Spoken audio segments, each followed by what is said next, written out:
A veces me gusta acercarme a las personas que viven y experimentan la educación para poder sumergirme y descubrir todo lo que acontece en los sistemas educativos. Soy Rafael Campaña y esto es Un Mundo y la Educación.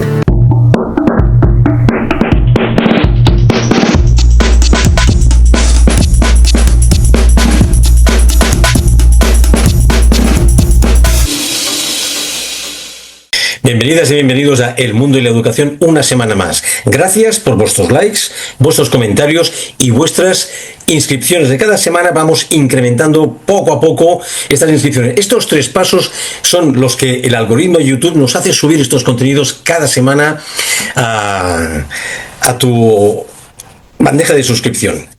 ¿Qué tienen en común el apellido de un alumno, una vieja fotografía del barrio, un ticket de compra antiguo? Para la mayoría solo son detalles, pero para nuestro invitado de hoy son las piezas esenciales de un rompecabezas mucho mayor. Son la puerta de entrada a la historia. Bienvenidos a un episodio del Mundo y la Educación. Hoy conversaremos con Ramón Salicrú. Es un profesor de historia jubilado que durante décadas como director del instituto desafió la forma tradicional de enseñar.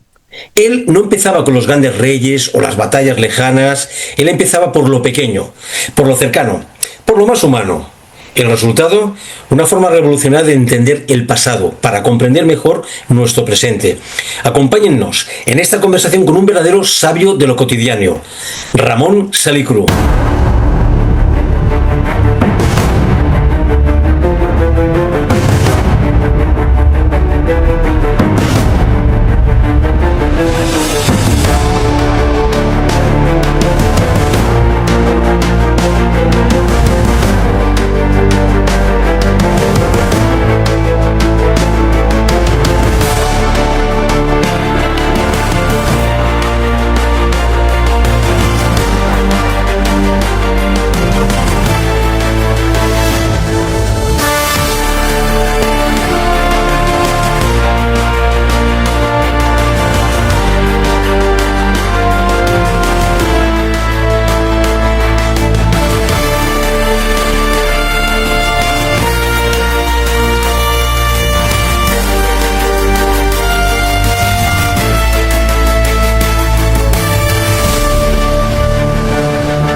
Gracias a nuestro invitado de hoy, Ramón Salicrú, que es historiador. Él ha sido director de escuela durante muchos años, que él nos va a explicar un poquito también, y es gran conocedor de todos los contextos educativos, y hoy vamos a hablar sobre todo del tema de la historia, que es lo que más conoce él. Muchas gracias, Ramón. Gracias a vosotros por invitarme, por estar aquí en el programa, por supuesto. Mira, Ramón, yo quería empezar porque se suele decir que la historia la escriben los vencedores. O sea, tu manera digamos, tu metodología a la hora de transmitir la historia, de lo pequeño a lo grande, parece como una herramienta como para recuperar las voces de los que no salen habitualmente en los libros de texto, ¿no?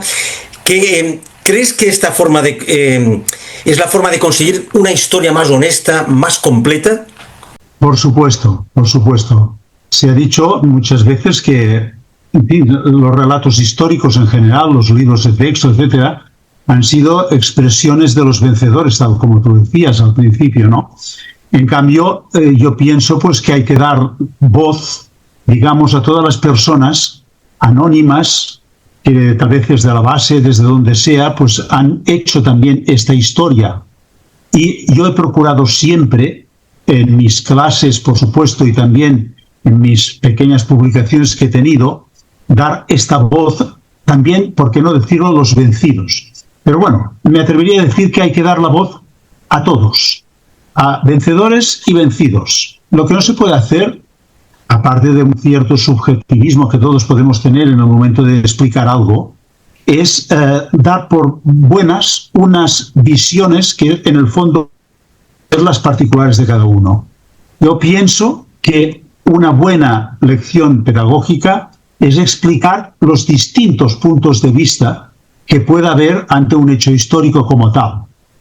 Hacer incluso, yo diría, pequeñas representaciones de los distintos personajes, de las distintas facciones, partes de una lucha determinada, de una guerra, para que sea el alumno, sea el lector, sea la persona que nos está escuchando, viendo, pues pueda decir él, en todo caso, quién son los que tienen la razón o quiénes deberían ser los vencedores de una contienda determinada, los que tienen la razón como tal, ¿no? Por lo tanto, estoy muy de acuerdo con lo que tú comentabas, ¿no? Hay que procurar siempre dar esta visión plural de los hechos, razonando siempre el porqué de cada una de las cosas.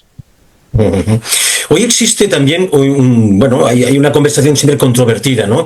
Hoy se debate mucho sobre cómo enseñar los capítulos más oscuros de nuestra historia, ¿no? Desde su perspectiva, desde tu perspectiva, Ramón, ¿ayuda a acercarse a través de historias humanas, individuales? No sé, me estoy pensando en el exilio, la posguerra en un pueblo, a entender estas grandes heridas colectivas de una manera más ética y menos politizada?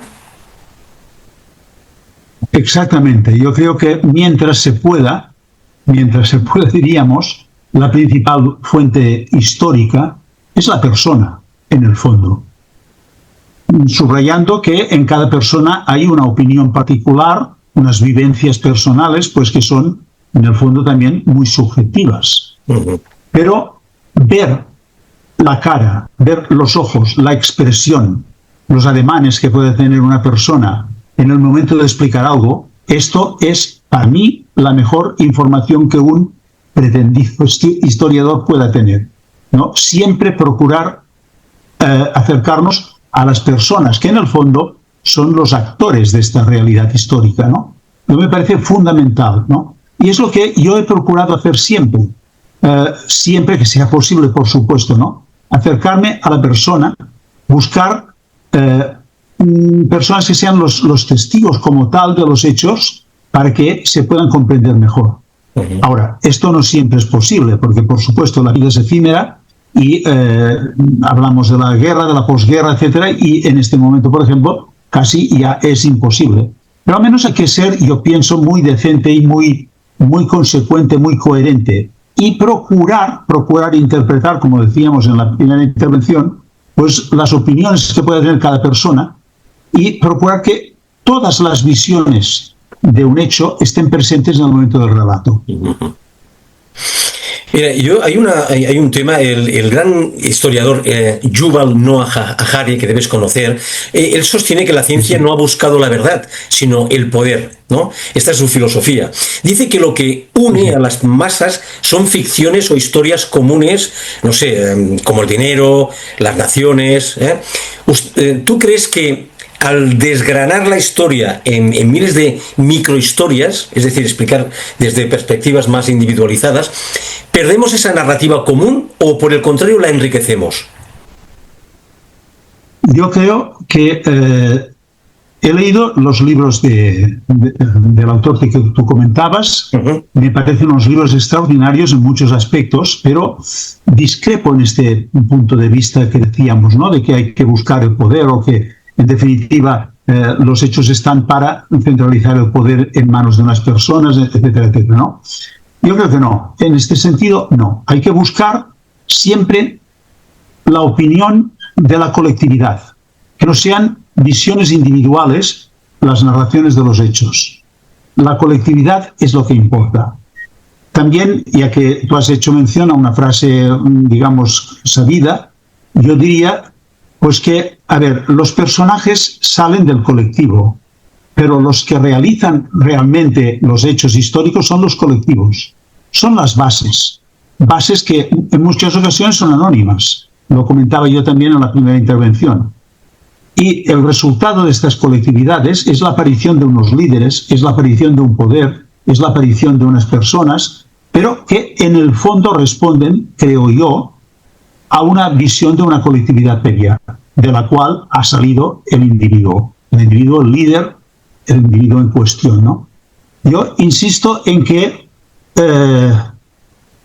yo diría incluso que hay que buscar la historia a través de personajes cuanto más anónimos mejor, que son aquellos que no han aparecido en los libros y que no han buscado ser populares, que en definitiva incluso han sido coherentes consigo mismo en momentos determinados para ser unas personas austeras y modestas, para explicar en su momento oportuno una visión, pero lo más coherente posible. Nunca para escalar posiciones, para subir al pedestal y para, en definitiva, pues usurpar el poder, como decíamos antes, ¿no? Yo lo veo así. Soy un gran defensor de esta idea de que, en fin, la historia no la hacen personajes concretos, sino que la historia la hacen colectividades enteras. En términos cinematográficos son actores secundarios, ¿eh, Ramón? Exacto. Y tú como observador privilegiado, ¿no? ¿Por qué crees que la historia a menudo se ve como una asignatura aburrida en los institutos, en las escuelas y desconectada de la realidad? ¿Es un problema de contenido o de la forma en que se imparte o se enseña? Son, yo diría, las dos cosas, porque nosotros cuando yo estudiaba, cuando era un crío, pues en definitiva, nuestra historia o la historia de los libros de historia narraban, qué sé yo, hechos concretos cargados de nombres, de fechas y de detalles, que en el fondo eran totalmente superficiales o secundarios. Y la historia se convertía en una especie de divertimento para pasar el rato, para hacer ejercicios memorísticos, y raras veces, pienso yo, al menos en la educación que yo tuve, no estoy haciendo una crítica a la escuela en donde yo estudié, digamos, sino a la época aquella, ¿no? En que tal vez pasaban, en primer lugar, estos acontecimientos, yo diría, accesorios, que no los fondos de las cuestiones, ¿no? Esto me parece importante, ¿no? En cambio, parte de esto, yo diría que lo que hay que procurar, aparte de los contenidos, es cambiar la forma. Yo pienso que hay que sentir la historia como cualquier profesor, y esto entra en mi terreno, digamos, ¿no? El que enseña matemáticas, el que enseña, qué sé yo, química, física, historia o filosofía, aquello tiene que llevarlo dentro. Es una lástima que a veces, y que me perdonen, que haya profesores pues que en definitiva tengan que hacer esto de profesores como una tarea, digamos, de tipo secundario. Yo soy de los que pienso que ojalá todas las personas en este mundo, sean médicos, arquitectos, ingenieros, lo que sea, pues sean fruto de una auténtica, digamos, vocación. Es una palabra que no está de moda, pero que me parece que es entendedora, ¿no? Sí, yo he procurado siempre esto, ser muy honesto conmigo mismo, ¿no? Y aquello que yo he explicado, aquello que yo he intentado conectar, pues que haya sido fruto de algo muy, muy de dentro, muy sentido, muy vital, ¿no? Yo a veces cuando por la calle encuentro exalumnos me dicen es que tú nos hacías sentir la historia. Vale, pues es el mejor halago, el mejor elogio pues que puede tener, pienso yo, un profesor, en este caso de historia, ¿no? Las anécdotas dejémoslas para los cuentos. Las anécdotas dejémoslo para las leyendas.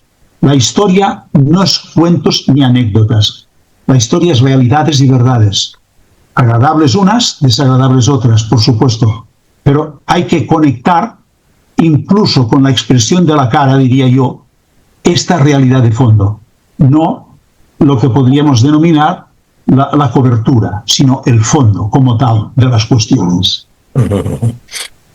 Y Y Ramón, muy interesante lo que estás comentando, pero vamos a seguir adelante porque en este contexto digital en el que vivimos, la era de Google, TikToks, etc., donde cualquier dato está a un clic, ¿cuál debería ser el nuevo papel del profesor, según bajo tu punto de vista, el profesor de historia? Y ya no se enseñan fechas, sino enseñar a pensar históricamente. Esta es la pregunta. Pues yo diría ser un compañero, en el buen sentido de la palabra, del alumno. Hay una frase famosa que el buen profesor es alumno de su alumno. Me parece que es una frase para recapacitar, por supuesto, ¿no? Estamos en un momento, tal como tú decías, que no es necesario que un profesor te explique qué fue la Guerra de los 100 años o la Guerra de Sucesión. Apretando un botón, pues ya te lo explican, no hay ningún problema, ¿no? Lo que debe de ayudar, debe de hacer, diría yo, un profesor, es ayudar a la interpretación de estos hechos para que precisamente no se caiga simplemente en la superficialidad. Yeah. Que el profesor sepa conectar con el alumno para que vea el fondo de las cuestiones de lo que decíamos antes. Porque seguramente el que ha redactado aquel artículo que sale en Internet o en donde sea, pues por supuesto lo hace también por un interés determinado, el que sea. Lo que tiene que hacer el alumno es ser crítico y procura, en definitiva, ver por qué el redactor de aquella noticia o de aquel relato histórico ha puesto unos calificativos determinados y no otros, diría yo. Estar sentado a su lado, esto sería yo la gran lección de un profesor hoy. Por supuesto, escapa la realidad. Estamos todavía en unos momentos en que las aulas pues tienen 30 o más alumnos y es imposible esta enseñanza particularizada, estar al lado de un alumno, ¿no? La enseñanza individualizada es imposible en los parámetros en que nos movemos. Pero es el objetivo. Alumno de su alumno, aprender de sus preguntas y saber interpretar, eso sí, con coherencia, pero sobre todo con honestidad. Porque me parece muy importante que si en un momento determinado un profesor no está de acuerdo con el que ha redactado la noticia o no está de acuerdo con un determinado personaje de la historia, pues que lo diga. Yo no pienso como este señor. Yo soy de otra forma de pensar. Me parece también muy importante que el profesor diga a sus alumnos cómo es él y cómo piensa él, de entrada, para que no se den a engaño, digamos, ¿no? Me parece muy importante que el alumno sepa en un momento determinado cómo es este señor o esta señora que te está dando clases, ¿no? Para que después él también pueda interpretar en su momento si lo que te está diciendo el profesor es correcto o subjetivo. Lo veo así. Muy interesante, Ramón, muy interesante. Actualmente vivimos también en un mundo como muy presentista, ¿no? Que olvida rápido el pasado, es como pim, ahora, ¿no? ¿Qué peligro ves en que una sociedad pierda su conciencia histórica? ¿Nos volvemos más manipulables? Raimón, un conocido cantante de mi generación, decía en una de sus canciones de hace unos cuantos años que quien pierde los orígenes pierde identidad. Supongo que es una frase pues, que también él recogió de otros contenidos, de otros libros, pero bueno, me parece importantísimo. Hay otra canción, creo, de Mallorca, pues que dice que los árboles crecen en la medida en que tienen raíces. Cuanto más un árbol puede enraizarse, cuanto más profundas son las raíces, más se puede, digamos, desarrollar una población, un pueblo, una nación, etcétera, etcétera, ¿no? Esto es importantísimo. Si no se buscan las raíces, los orígenes, las causas de las realidades, uno no entiende nada, no entiende nada. Buscar las causas es importantísimo para entender el presente. Pero incluso yo diría más, hay que dar más importancia a las consecuencias que a las causas. Las causas son imprescindibles, pero más las consecuencias. Porque a veces estudiamos también las causas y narramos los hechos y nos olvidamos de las consecuencias. Y en cambio, la historia, para mí, tiene que tener esta visión de estudiar el futuro, de ver qué es lo que puede pasar. Si la historia no sirve para interpretar los hechos presentes, pero sobre todo los futuros que puedan existir, pues estamos perdiendo el tiempo. Estamos, si tú quieres, pasando el rato. Puede ser la clase más o menos divertida, según el contenido de lo que se está explicando, etcétera, etcétera, ¿no?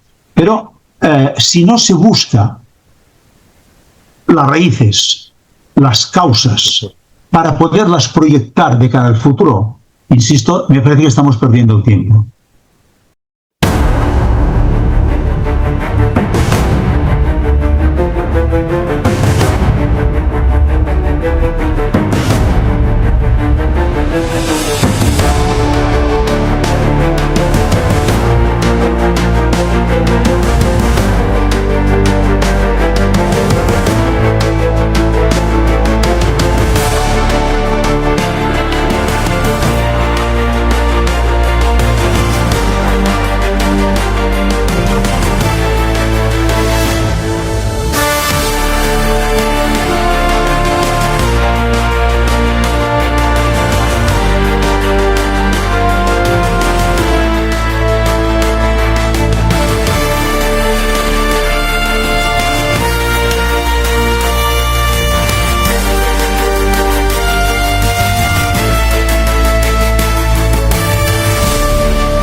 Ramón, fantástico lo que estás comentando. Yo te quería comentar, si te parece bien, hacemos como una especie de juego para la audiencia, como un ejemplo práctico, ¿no? Vamos a jugar, si te parece bien, a aplicar tu método. Si tú tuvieras que explicar la transición española, por ejemplo, a un adolescente de 16 años, hoy, actualmente, ¿por qué historia pequeña, local o familiar tú empezarías para engancharlo? Bueno, pues yo diría explicar de entrada, porque es un hecho que yo he vivido, por razones de edad, por supuesto, cómo lo vivió, ¿no? Es decir, claro, es lo que decíamos, la referencia, la principal fuente histórica para mí es la persona, en este caso lo vivió. Mis alumnos seguramente no lo vivieron, porque son más jóvenes, etcétera, etcétera, hace de ello ya bastantes años, ¿no? Tal como yo lo viví, pero interpretando también que de la forma que yo lo viví, podía haber otras personas que lo hubieran vivido, digamos, de otra forma, de otra manera. ¿Por qué? Porque son de otro origen, de otra extracción social, de otros, qué sé yo, contenidos ideológicos, religiosos, lo que sea, ¿no? Mira, un pequeño detalle es que yo en clase, claro, yo tenía alumnos adolescentes, y muchas veces yo hacía teatro, en el buen sentido de la palabra. Me colocaba a un lado y representaba, ante un hecho histórico, representaba, por ejemplo, una versión y argumentaba de aquella forma que me imagino podía interpretar una persona aquellos hechos. Y después me situaba en otra parte de la clase para ver el antagonismo e intentaba también representar, explicar el contenido de esta otra persona, con la cual cosa, digamos, el alumno podía ver las diferencias. Y hay que ser muy honesto. Ellos sabían perfectamente, o hubieran sabido, de qué parte estaba yo, porque antes yo, el primer día de clase, les decía, yo soy de esta manera de ser y de pensar. Pero me parece honesto lo que decíamos, y hay que ser honesto. El enseñante tiene que ser honesto, ante todo honesto, pues que pueda haber estas diferencias, ¿no?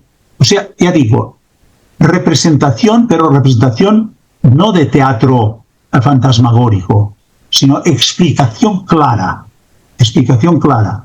Lo que no se puede hacer, al menos con adolescentes, tampoco es hacer algunas lecciones, digamos, dogmáticas, aquellas clases a las que nosotros estábamos acostumbrados incluso en la universidad, pues, qué sé yo, de un gran catedrático que sabía mucho, pero sabía poco de comunicar. Me parece esto también muy importante, ¿no? Tanto. Y bueno, Y me parece que esto es importantísimo. Insisto, ¿no?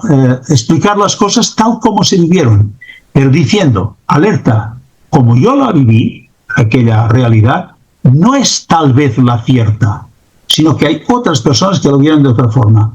Para mí, esto es lo importante. Y creo que los alumnos lo comprendían, sinceramente lo digo, y estoy muy contento, incluso ya digo, a veces con unos halagos especiales, de mis intervenciones en clase, porque mis alumnos creo que habían comprendido esto.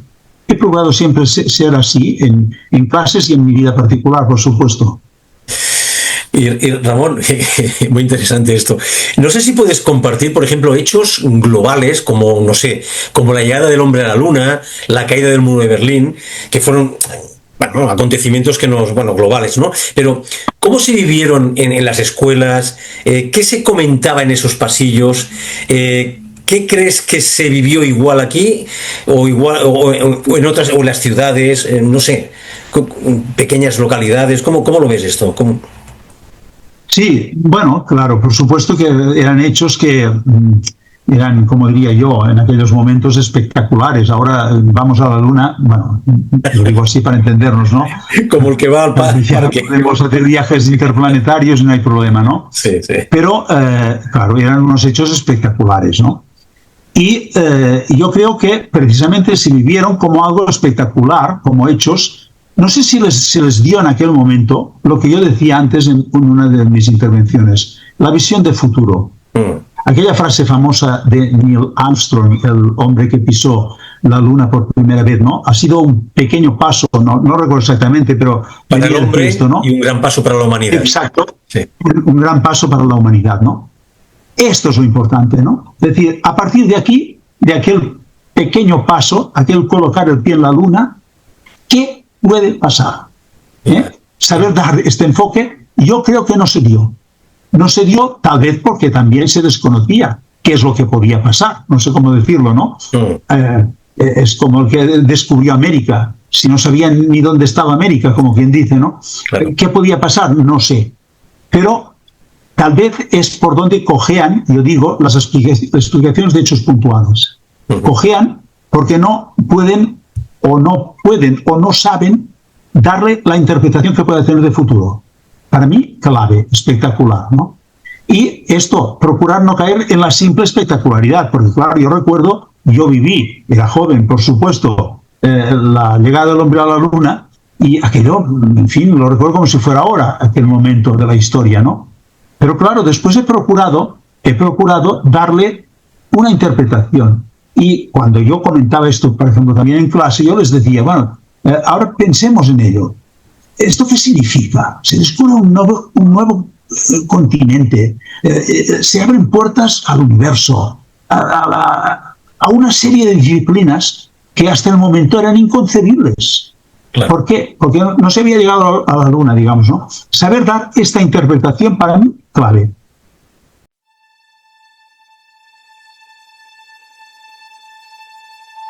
At 15 seconds, guidance is internal.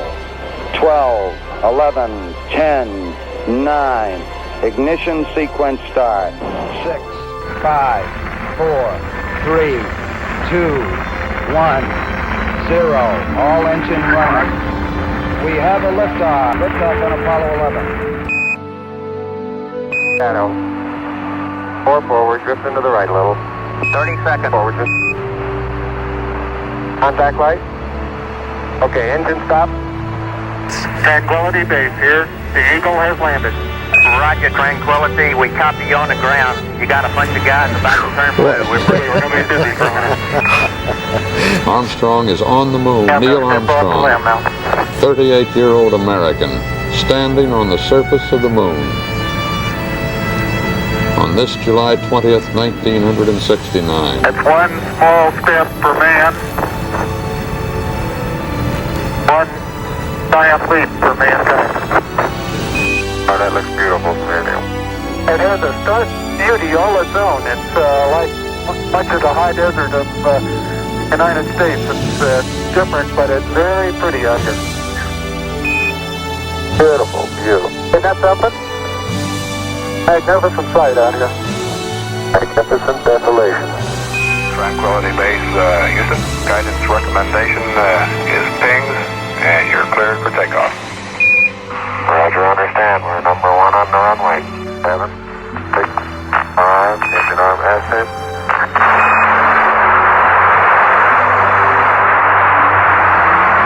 Beautiful. Very smooth. Very quiet ride.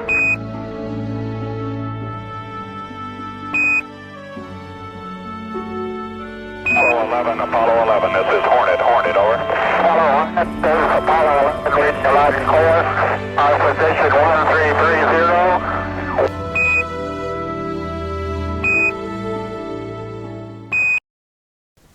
Sí, totalmente de acuerdo.